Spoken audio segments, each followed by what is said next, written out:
Jacob. My name is Carolina. I'm going to be your student nurse for the day. I'm going to wash my hands real quick, and then can you tell me your name and date of birth?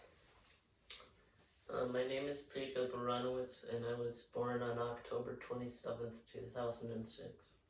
Okay. And do you have any allergies at all? No.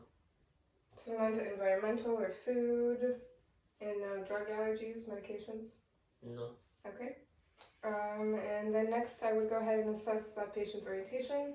So can you tell me where we are right now and what we are doing? We're at home and we're recording something for your class. Okay, perfect. And what is today's date? It's December 2nd, And the year? 2020. Okay, perfect. So patient is alert and oriented ×4. And then I would just see, just to check that he can follow general commands, can you show me your palms and wiggle your toes for me? Perfect.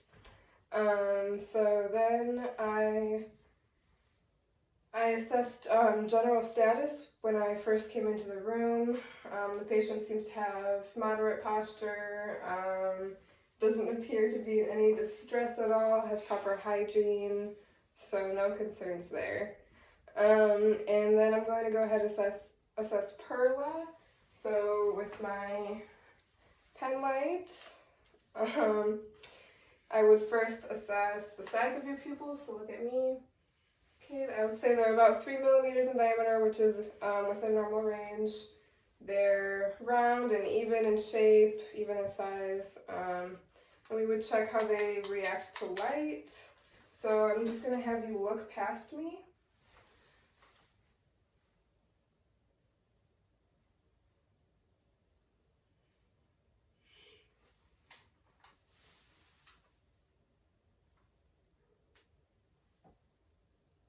Okay, and they both react directly and consensually to the light.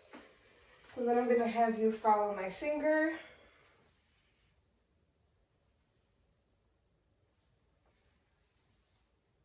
And the eyes also accommodate appropriately to the distance. So then I'm going to go ahead and inspect the patient's precordium. You could just sit up for me. It appears to be symmetrical, and if the patient's shirt was removed, I would most likely see the apical impulse since he was on the thinner side. And then I'm going to go ahead and palpate your chest wall and let me know if you feel any pain or tenderness.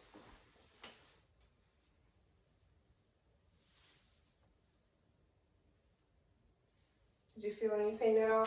No. Okay, great. And I also did not detect any heaves or throws, which is also a good sign. I'm going to go ahead and auscultate your cardiac fields. And we're going to start with the diaphragm, the aortic valve, over to the pulmonic, down to Erb's point,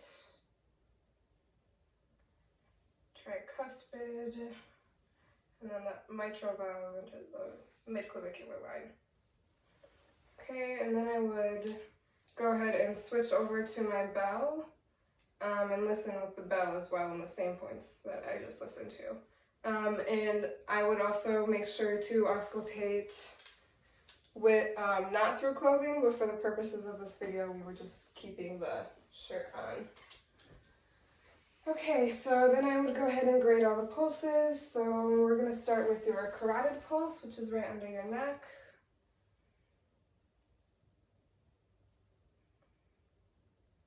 Okay, seems to be normal speed and is regular, graded at 2+. So then we're going to go down to your brachial pulse.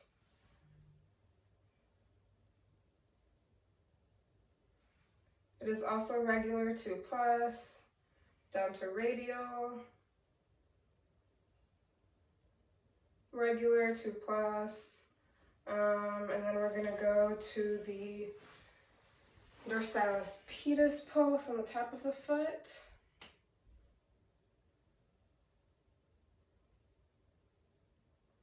It's also regular. I would grade it probably a 1+. It's a little more diminished, which is okay.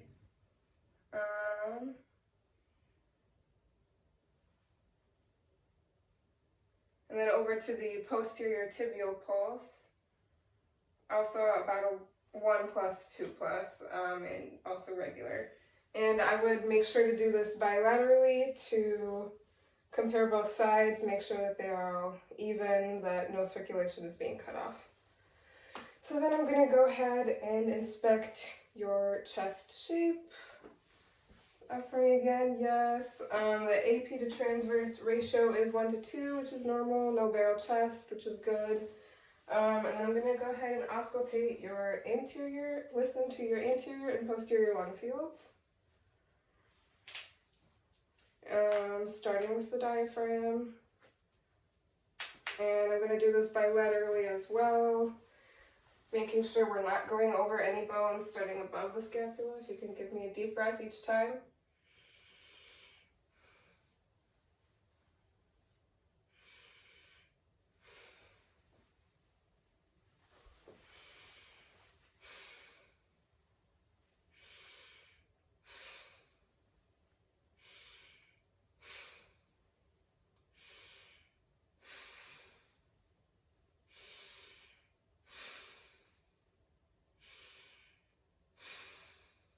Good. Now if you could just face the wall for me, I'm going to do the same to your back.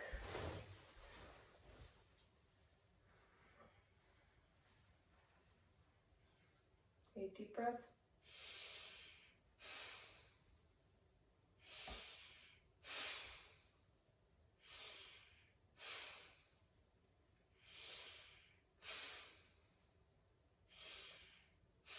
And last one. Okay, thank you. Go ahead and turn back around. So when I was auscultating the lung fields, I was making sure to start from top, move my way down to the bottom, and I was just moving bilaterally to compare both sides.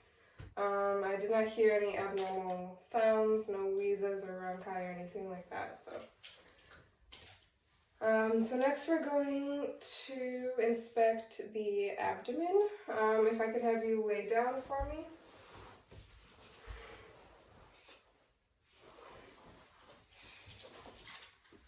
You can go ahead and lay flat.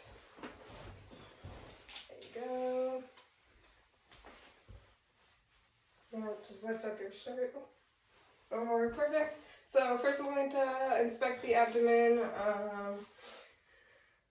It looks pretty symmetrical. I don't see any protrusions, so no hernias, anything like that, which is good. And it is dipping down a little bit, so I would say that it's a scaphoid shape, because he is on the thinner side again. So we are going to go ahead and auscultate first, starting in the right lower quadrant, and we're just going to wait until we hear a bowel sound. I'm going to start in the right lower quadrant and then move clockwise.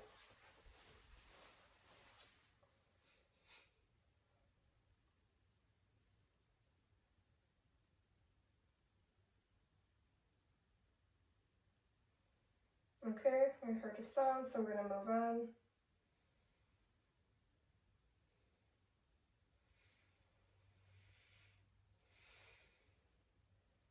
Moving up to the right, it's the left upper quadrant, and then down left lower quadrant.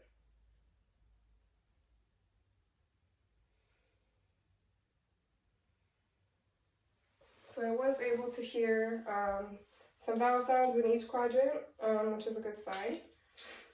And then I am going to go ahead and palpate, first the light palpation and then the deep palpation, and just let me know if you feel any tenderness at all. Okay.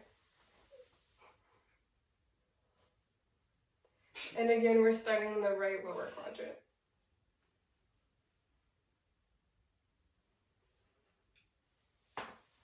Do you feel any pain? No. Okay. And then I'm going to go ahead with going with my two hands to do the deep palpation. Again, starting in the right lower quadrant.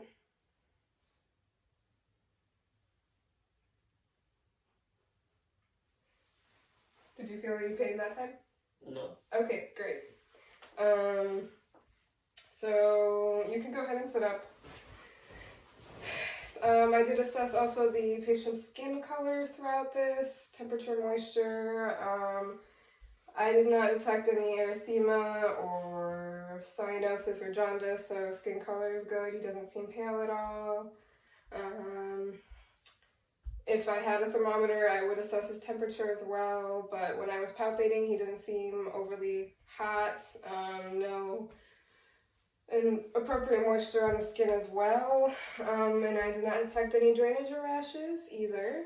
So lastly, before I get you out of here, I'm going to assess your strength, and we do this bilaterally on the upper and lower extremities. So if you could just sit up for me, and just shrug against my resistance. Okay, good. And then give me your hands and pull against my, yep, good. And then I'm also going to apply resistance to his shins. And if you could push against those. Yep, good. So there was equal strength on both sides bilaterally. So we would rate that 5 out of 5 bilateral strength in the upper and lower extremities. So that concludes your visit today. Do you have any questions or concerns for me at all? No. Okay, great. Thank you for coming in today.